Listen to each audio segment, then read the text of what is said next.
അസ്സലാമു അലൈക്കും വറഹ്മത്തുള്ളാഹി വബറകാതുഹു. ബിസ്മില്ലാഹിർ റഹ്മാനിർ റഹീം. അൽഹംദുലില്ലാഹി റബ്ബിൽ ആലമീൻ. വലാ ഹൗല വലാ ഖുവത ഇല്ലാ ബില്ലാഹിൽ അലിയ്യിൽ അദീം.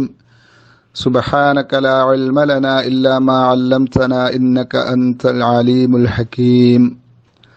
اللهم صل وسلم وبارك على سيدنا محمد وعلى آل سيدنا محمد وعلى سيدنا خليل الله إبراهيم وعلى سيدنا إسماعيل وعلى سيدتنا هاجر وعلى مشائخنا. പ്രിയമുള്ള സഹോദരന്മാരെ, സഹോദരിമാരെ, ഏറ്റവും പ്രിയപ്പെട്ട ഹാജിമാരെ,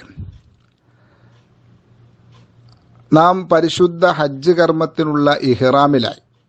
ഈ ഇഹ്റാമിലായതോടുകൂടെ, അഥവാ നീയത്ത് വെച്ചതോടുകൂടെ, നമ്മൾ നേരത്തെ പറഞ്ഞിരുന്നു ഇഹ്റാമിൻ്റെ വസ്ത്രം ധരിക്കുക എന്നതല്ല ഇഹ്റാം, ഹജ്ജിൻ്റെ നീയത്ത് വെക്കലാണ്.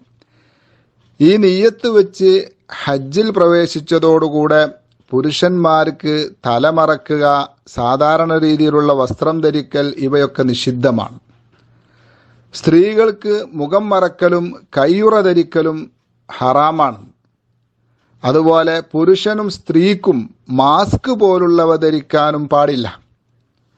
പുരുഷന് കാൽ മടമ്പും കാൽ വിരലുകളും മറയുന്ന രൂപത്തിലുള്ള ഷൂ പോലുള്ള ചെരുപ്പും ധരിക്കാൻ പാടില്ല. സ്ത്രീക്ക് ഷൂ ധരിക്കാവുന്നതാണ്. സുഗന്ധം ഉപയോഗിക്കൽ, അതുപോലെ തലമുടിയിലും താടിയിലും മീശയിലുമൊക്കെ എണ്ണ ഉപയോഗിക്കൽ എന്നിവയും ഇനി നിഷിദ്ധമാണ്, എല്ലാവർക്കും നിഷിദ്ധമാണ്. ഹോട്ടലുകളിൽ നിന്നൊക്കെ ഭക്ഷണം കഴിക്കുമ്പോൾ എണ്ണ താടിയിലും മീശയിലും മുടിയിലുമൊക്കെ ആവുന്നതും സുഗന്ധമുള്ളവ ഉപയോഗിച്ച് കൈ കഴുകുന്നതുമൊക്കെ നാം ശ്രദ്ധിക്കണം. അതുപോലെ ഇഹ്റാമിലായിരിക്കെ മുടിയോ നഖമോ നീക്കം ചെയ്യൽ, നമ്മുടെ പ്രവൃത്തി കൊണ്ട് നീക്കം ചെയ്യൽ. അറിയാതൊരു മുടി കൊഴിഞ്ഞുപോയി എന്നതിൻ്റെ പേരിൽ പ്രശ്നമൊന്നുമില്ല. നമ്മുടെ പ്രവൃത്തി കൊണ്ട് നഖമോ മുടിയോ നീക്കം ചെയ്യൽ, വിവാഹബന്ധം നടത്തൽ, ഭാര്യമാരുമായി ബന്ധപ്പെടൽ, മറ്റു വൈകാരിക ഇടപെടലുകൾ എന്നിവയെല്ലാം പരിശുദ്ധ ഹജ്ജിൻ്റെ ഇഹ്റാമിലാവുമ്പോൾ, ഉംറയുടെ ഇഹ്റാമിലാവുമ്പോൾ നിഷിദ്ധമാണ്, ഹറാമാണ്. പരിശുദ്ധ ഹറമിൽ വെച്ചും ഇഹ്റാമിലായിരിക്കുമ്പോഴും കളവ്, ഗീബത്ത് പോലുള്ള നിഷിദ്ധമായ സംസാരങ്ങളും, വഞ്ചന, അന്യ സ്ത്രീകളെ നോക്കൽ, സ്ത്രീകൾ അന്യ പുരുഷന്മാരെ നോക്കൽ തുടങ്ങിയ നിഷിദ്ധ പ്രവർത്തനങ്ങളും വൈകാരിക സംസാരങ്ങളും നടത്തുന്നത് പ്രത്യേകം സൂക്ഷിക്കണം. ഇഹ്റാമിലായിരിക്കെ ഈ പറയപ്പെട്ട, നേരത്തെ പറഞ്ഞതെല്ലാം ഇത്തരം ഹറാമുകൾ ചെയ്താൽ അതൊരു ഹറാമ് മാത്രമല്ല ആവുന്നത്, മറിച്ച് അവൻ്റെ ഹജ്ജ് അല്ലെങ്കിൽ ഉംറ മബ്റൂറാവില്ലെന്ന സത്യം നാം മനസ്സിലാക്കണം. ഹജ്ജ് നമ്മൾ പോയി ദുആ ചെയ്യുന്നുണ്ട്, എൻ്റെ ഹജ്ജ് നീ മബ്റൂറാക്കണേ അല്ലാ. ഈ മബ്റൂറാവണമെങ്കിൽ എന്ത് വേണം? ഇത്തരം ഒരു തരത്തിലുള്ള ഹറാമുകളും ഹജ്ജിൽ വരാൻ പാടില്ല. നാം കഷ്ടപ്പെടുന്നതിനുള്ള യഥാർത്ഥ പുണ്യം കിട്ടാതെ പോവും. അല്ലാഹു സുബ്ഹാനഹു വ തആല നമ്മെ കാക്കട്ടെ. നമ്മുടെ ഹജ്ജ് അല്ലാഹു മബ്റൂറാക്കി തരട്ടെ. ഇഹ്റാമിലാണെങ്കിലും അല്ലെങ്കിലും ഹറമിലെ, പരിശുദ്ധ ഹറമിലെ വേട്ടമൃഗങ്ങൾ, പ്രാവുകൾ പോലുള്ളവയെ ഉപദ്രവിക്കാനോ പരിശുദ്ധ ഹറമിലെ ചെടികൾ, മരങ്ങൾ എന്നിവ നശിപ്പിക്കാനോ പൊട്ടിക്കാനോ പാടില്ല.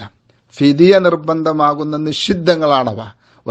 ഒരു പ്രാവിനെ കൊന്നാൽ ഒരാടിന് അറുത്തു കൊടുക്കേണ്ടി വരും. അപ്പോൾ അത് നാം സൂക്ഷിക്കുക. ഇഹ്റാമിലുള്ള കുട്ടികളെ നമ്മൾ ഇഹ്റാമിലാക്കുന്നുണ്ടെങ്കിൽ നിഷിദ്ധമായ കാര്യങ്ങൾ ചെയ്യുന്നത് ശ്രദ്ധിക്കണം. അവർ ചെയ്താൽ പ്രായശ്ചിത്തം നിർബന്ധമാകുന്നതാണ്. അപ്പോൾ നാം ഇഹ്റാം ചെയ്തു. നമുക്കറിയാം, മക്കത്ത് നിന്ന് ഇഹ്റാം ചെയ്യുന്നവർക്ക് ഖുദൂമിൻ്റെ തവാഫില്ല. ഹജ്ജിന് 3 തവാഫുകളുണ്ട്. ഖുദൂമിൻ്റെ തവാഫ്, ഫർളായ തവാഫ്, വദാഇൻ്റെ തവാഫ്. ഇതിൽ ഖുദൂമിൻ്റെ തവാഫും സുന്നത്താണ്. ഇഫാദത്തിൻ്റെ തവാഫ് അത് ഫർളാണ്, റുക്നാണ്. വദാഇൻ്റെ തവാഫ് വാജിബുമാണ്. ഈ ഖുദൂമിൻ്റെ തവാഫ് മക്കത്ത് വെച്ച് ഇഹ്റാം ചെയ്യുന്നവർക്ക് സുന്നത്തില്ല. അതേസമയം മദീനയിൽ നിന്നും മറ്റുമൊക്കെ ഹജ്ജിന് ഇഹ്റാം ചെയ്തു വരുന്നവർക്ക് ഖുദൂമിൻ്റെ തവാഫ് സുന്നത്താണ്. മാത്രമല്ല, ആ തവാഫിന് ശേഷം ഹജ്ജിൻ്റെ ഫർളായ സഅയും ചെയ്യാവുന്നതാണ്. പിന്നെ അവർക്ക് സഅയ് ചെയ്യേണ്ടതില്ല. അത് ഒരു എളുപ്പവുമാണ്. പക്ഷെ അത് ദൂരെ നിന്ന് വരുന്നവർക്ക് തവാഫും സഅയും ശരിക്കും മനസ്സിലാക്കാനും അപാകതകൾ വരാതിരിക്കാനും ഈ എളിയവൻ്റെ ഒരു ഉംറ വീഡിയോ ഉണ്ടാകും യൂട്യൂബിൽ. അതിൽ എല്ലാവർക്കും കാണാൻ കഴിയും. ഇനി മിനയിലേക്കുള്ള യാത്രയാണ്. പലപ്പോഴും യാത്രക്കുള്ള ബസ്സുകൾ കൃത്യസമയത്ത് എത്തണമെന്നില്ല. അതിൻ്റെ പേരിൽ നാം ഇഹ്റാമിലാണെന്ന ബോധമില്ലാതെ നിസ്കാരത്തിലാവുമ്പോൾ നിസ്കാരത്തിലാണെന്നുള്ള ബോധമുണ്ടായാൽ നാം തെറ്റുകൾ ചെയ്യുന്നതും മൂന്നനക്കമനങ്ങുന്നതും മറ്റൊക്കെ സൂക്ഷിക്കുമല്ലോ. എന്നതുപോലെ ഇഹ്റാമിലാണെന്ന ബോധമില്ലാതെ തർക്കിക്കാനും അനാവശ്യങ്ങൾ സംസാരിക്കാനും മുതിരരുത്. അത് ശ്രദ്ധിക്കണം. ഗ്രൂപ്പ് ലീഡർമാരെയും മുത്തവഫിനെയോ അല്ലെങ്കിൽ വളണ്ടിയേഴ്സിനെയോ ഹജ്ജ് കമ്മിറ്റിയെയോ ഒന്നും തെറി പറയുകയോ ചീത്ത വിളിക്കുകയോ അരുത്. അങ്ങേയറ്റത്തെ ക്ഷമ കൈക്കൊള്ളുകയും അനങ്ങുന്നതിന് മുഴുവനും ദേഷ്യം വരുന്ന സ്വഭാവമുള്ളവരാണെങ്കിൽ അത്തരം ഇടങ്ങളിൽ നിന്ന്, അതിന് സാധ്യത വരുന്ന ഇടങ്ങളിൽ നിന്ന് മാറി നിൽക്കുകയുമാണ് ചെയ്യേണ്ടത്. കാരണം നാം ഇഹ്റാമിലായതോടുകൂടി നിസ്കാരത്തിന് തക്ബീറത്തുൽ ഇഹ്റാം കെട്ടിയാലുള്ള പോലെ പരിശുദ്ധ ഹജ്ജിന് വേണ്ടി ഇഹ്റാമിലായതോടുകൂടി ഒരു പരിശുദ്ധ ഇബാദത്തിലേക്ക് നാം പ്രവേശിച്ചു കഴിഞ്ഞു. ഈ ബോധം നമുക്കെപ്പോഴും വേണം. ആ കർമ്മത്തിന്റെ പ്രതിഫലം നഷ്ടമാകുന്ന ഒന്നിലും ഇടപെടാതിരിക്കുക. പകരം തൽബിയത്തിലും ദിക്റുകളിലും സ്വലാത്തിലും മുഴുകുക.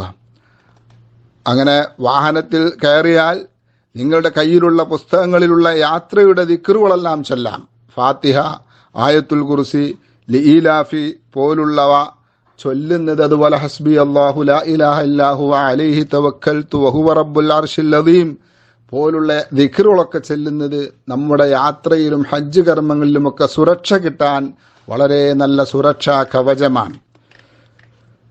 പ്രത്യേകിച്ച് തൽബിയത്ത് അത് ആ രീതിയിൽ തന്നെ ചെല്ലുക. ലബ്ബൈക അല്ലാഹുമ്മ ലബ്ബൈക ലബ്ബൈക ലാ ശരീക ലക ലബ്ബൈക ഇന്നൽ ഹംദ വന്നിഅമത ലക വൽ മുൽക്ക് ലാ ശരീക ലക്. മനസ്സിൽ നിന്ന് ചൊല്ല. ലബ്ബൈക അല്ലാഹുമ്മ ലബ്ബൈക ലബ്ബൈക ലാ ശരീക ലക ലബ്ബൈക ഇന്നൽ ഹംദ വന്നിഅമത ലക വൽ മുൽക്ക് ലാ ശരീക ലക്. അല്ലേ? ഈ ഒരു ഹൃദയത്തിന്റെ ഉള്ളിൽ തട്ടിക്കൊണ്ട് ഒരേ രീതിയിൽ ചെല്ലാം. നമ്മുടെ വക ഒരു രീതി ഉണ്ടാക്കൽ. ആ ഒരു യൂണിഫോം അവിടെ കാത്തു സൂക്ഷിക്കുക. എന്നെ പടച്ചവനായ നാഥ, ഞാൻ നിന്നിലേക്കാണ്, നിന്റെ റഹ്മത്തിലേക്കാണ്, നിന്റെ മഗ്ഫിറത്തിലേക്കാണ് വരുന്നത് എന്നെ നീ സ്വീകരിക്കണേ എന്നാണല്ലോ ഈ തൽബിയത്തിന്റെ ആശയം. ആ ആശയം മനസ്സിൽ ഉൾക്കൊണ്ടുകൊണ്ട് വളരെ ഭംഗിയായി തൽബിയത്ത് ചൊല്ലിക്കൊണ്ടിരിക്കുക. ഉച്ചത്തിൽ തൽബിയത്ത് ചൊല്ലൽ വളരെ പുണ്യമുള്ള അമലാണ്. അത് നമ്മൾ മനസ്സിലാക്കുക. തൽബിയത്ത് എന്ന് പറയുന്നത് വളരെ പുണ്യമുള്ള ഒരു അമലാണ്.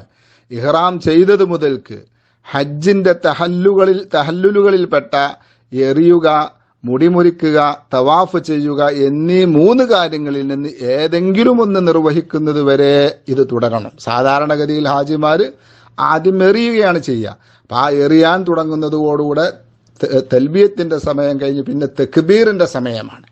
പെരുന്നാളാണല്ലോ, പിന്നീട് തക്ബീറിന്റെ സമയം തുടങ്ങുകയായി. അപ്പൊ ഇഹ്റാം ചെയ്തത് മുതൽക്ക് തൽബിയത്തിന്റെ സമയം ഏതുവരേക്കും നിലനിൽക്കുന്നു. ഒന്നിരിക്കൽ കല്ലെറിയ, അതാണ് അവൻ ആദ്യം ചെയ്യുന്നത്. കല്ലെറിയുന്നതോടുകൂടെ സമയം കഴിഞ്ഞു. അല്ലെങ്കിൽ തവാഫാണ് ചെയ്യുന്നതെങ്കിൽ അതോടുകൂടെ കഴിഞ്ഞു. ഈ മുടിമുറിക്കാൻ ഒരുത്തൻ ആദ്യം ചെയ്യുന്നതെങ്കിൽ അതോടുകൂടെ അതിന്റെ സമയം കഴിഞ്ഞു. അപ്പോൾ തൽബിയത്ത് കുറെ ചൊല്ലിയാൽ പിന്നെ ഇടയ്ക്കിടെ സ്വലാത്തും ചൊല്ലുക. പ്രത്യേകിച്ച് സ്വലാത്ത് ഇബ്രാഹിമിയ. സാധാരണ നാം നിസ്കാരത്തിൽ ചൊല്ലുന്ന സ്വലാത്ത് ഇബ്രാഹിമിയയിൽ സലാമില്ല.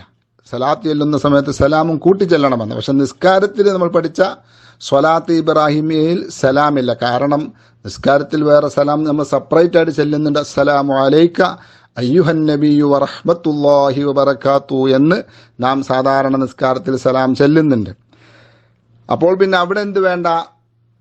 സലാം വേണ്ട. അതേ സമയത്ത് മറ്റു സ്ഥലങ്ങളിൽ നമ്മൾ സലാത്ത് ഇബ്രാഹിമിയെ ചൊല്ലുന്ന സമയത്ത് ഇന്നക ഹമീദും മജീദ് എന്ന് ചൊല്ലിയതിനു ശേഷം വസല്ലിം തസ്ലീമൻ കസീറ എന്ന് കൂട്ടിക്കൊടുക്കുക. ഇനി അത് പ്രയാസമാകുന്നവർ ഏത് സ്വലാത്ത് ചൊല്ലിയാലും മതി. സ്വലാത്ത് വളരെ ഇഖ്ലാസോടെ ചെല്ലാം. തൽബിയത്ത് നേരത്തെ ഇഖ്ലാസോട് ചെല്ലണമെന്ന് പറഞ്ഞതുപോലെ സ്വലാത്തും എന്ത് ചെയ്യുക? വളരെ ഇഖ്ലാസോടുകൂടെ. അത് ഒരു ഇബാദത്താണ്. തിരിച്ച് നമുക്ക് കിട്ടുന്നത് എന്താ? നമ്മളെപ്പോഴും അത് ശ്രദ്ധിക്കുക. തിരിച്ചു കിട്ടുന്നത് ഒരു സ്വലാത്ത് ചൊല്ലിയാൽ അത് നാം ആവേശത്തോടെ ഭംഗിയായി ഇഖ്ലാസോടെ മനസ്സിൽ നിന്ന് എൻ്റെ ഹബീബ് സല്ലല്ലാഹു അലൈഹി വസല്ലമ തങ്ങളാണ് എനിക്ക് ഈ സംസ്കാരം പഠിപ്പിച്ചു തന്നത്. ഞാൻ മുസ്ലിം ആവാനായ ഉള്ള കാരണം അള്ളാഹുവിൻ്റെ ഹബീബ് സല്ലല്ലാഹു അലൈഹി വസല്ലമ തങ്ങളാണ്. ഈ കാണുന്ന അറഫയിലും മിനയിലും അതുപോലെ മശായിറുൽ മുഖദ്ദസയിലും അത് പങ്കെടുക്കാനും നല്ല നല്ല ദിക്റുകൾ ചെല്ലാനും വിശുദ്ധ ഖുർആൻ പാരായണം ചെയ്യാനും ഒക്കെ എനിക്ക് കാരണമായത് എൻ്റെ ഹബീബ് സല്ലല്ലാഹു അലൈഹി വസല്ലമ തങ്ങളാണ്. അതുകൊണ്ട് ആ ഹബീബിന് വേണ്ടി എന്നോട് ചെയ്യാൻ കഴിയുന്ന എളിയ ഒരു സേവനമാണ് അവിടുത്തേക്ക് സ്വലാത്ത് വർദ്ധിപ്പിച്ച് അവിടുത്തെ സ്ഥാനം ഉയരാൻ വേണ്ടി ദുആ ചെയ്യുക. അതാണല്ലോ നമ്മൾ ചെല്ലുന്നത്. അത് മനസ്സിൽ തട്ടി പറയുക. മനസ്സിൽ തട്ടി പറഞ്ഞാലുള്ള ഗുണമെന്താ? ഒരു സ്വലാത്ത് ചൊല്ലിയാൽ തിരിച്ചല്ലാഹുവിൻ്റെ 10 സ്വലാത്ത് കിട്ടും. നിങ്ങൾ നോക്കൂ, ഞാൻ നേരത്തെ പറഞ്ഞല്ലോ, ഹറമിൽ വെച്ച് ഏത് പുണ്യകർമ്മങ്ങൾ ചെയ്താലും, മസ്ജിദുൽ ഹറാമിൽ വെച്ച് മാത്രമല്ല, മിനയിലാവട്ടെ, ഹറമിൽപ്പെട്ടതാണ്, അറഫയുടെ പകുതി ഭാഗം ഹറമിൽപ്പെട്ടതാണ്, മുസ്ദലിഫയിലാവട്ടെ, അതുപോലെ അസീസിയയിലാവട്ടെ, നാം താമസിക്കുന്ന ഇടങ്ങളിലാവട്ടെ, ഇവിടെ ഒക്കെ ഹറമാണ്. അവിടെ വച്ചൊക്കെ ഒരു സ്വലാത്ത് ചൊല്ലിയാൽ 1,00,000 സ്വലാത്തിന്റെ പുണ്യമാണ് കിട്ടുന്നത്. തിരിച്ചോ അള്ളാഹുവിൻ്റെ 10 സ്വലാത്ത് കിട്ടുന്നു. അള്ളാഹുവിൻ്റെ ഒരു സ്വലാത്ത് കിട്ടിയാൽ പോരെ? അപ്പം അതിനെന്ത് വേണം? നാം ആത്മാർത്ഥമായി ചൊല്ലണം. അപ്പോൾ ആ സ്വലാത്തുകളൊക്കെ, ഞാൻ ആ PDF കൊടുക്കുന്ന സ്വലാത്തുകളൊക്കെ ചൊല്ലുക. അത് വലിയ പുണ്യമുള്ള കാര്യമാണ് എന്ന ബോധം നമുക്കുണ്ടാവുക. മാത്രമല്ല, തൽബിയത്തിലും സ്വലാത്തിലും ഒഴുകുന്നത് മറ്റ് അനാവശ്യ സംസാരങ്ങളിൽ നിന്ന് മാറി നിൽക്കാനും കാരണമാകും. അല്ലെങ്കിൽ അതിൽ നിന്ന് ശ്രദ്ധ തിരിക്കാൻ കാരണമാകും. ഇനി ജിദ്ദ പോലുള്ള സൗദിയുടെ വിവിധ ഭാഗങ്ങളിൽ നിന്ന് വരുന്നവർ മക്കയിൽ പോയി ഖുദൂമിന്റെ തവാഫ് ചെയ്യണം. പക്ഷെ അതിന്റെ വിശദീകരണമൊന്നും ഞാനിവിടെ പറയുന്നില്ല. ആവശ്യമുള്ളവർക്ക് ചോദിക്കാവുന്നതാണ്. മാത്രമല്ല, ഞാൻ നേരത്തെ പറഞ്ഞ എൻ്റെ ഉംറയുടെ ക്ലിപ്പ് കേട്ടാൽ തന്നെ തവാഫിനെ കുറിച്ചും സഈനെ കുറിച്ചുമൊക്കെ നിങ്ങൾക്ക് വ്യക്തമായി മനസ്സിലാക്കാൻ സാധിക്കുന്നതാണ്. അള്ളാഹു സുബ്ഹാനഹു വ തആല ഭംഗിയായി ഹജ്ജ് ചെയ്യാൻ, അള്ളാഹു പൊരുത്തപ്പെട്ട ഹജ്ജ് ചെയ്യാനുള്ള തൗഫീക്ക് നമുക്കൊക്കെ തരട്ടെ. നമ്മുടെ മാതാപിതാക്കൾക്ക്, മരണപ്പെട്ടവർക്ക്, കുടുംബങ്ങൾക്കൊക്കെ അള്ളാഹു തആല മാപ്പ് കൊടുക്കട്ടെ. വസല്ലല്ലാഹു വസല്ലമ അലാ സയ്യിദിനാ മുഹമ്മദിൻ വഅലാ ആലിഹി വസഹ്ബിഹി വസല്ലം. വൽഹംദുലില്ലാഹി റബ്ബിൽ ആലമീൻ. വസ്സലാമു അലൈക്കും വറഹ്മത്തുള്ളാഹി.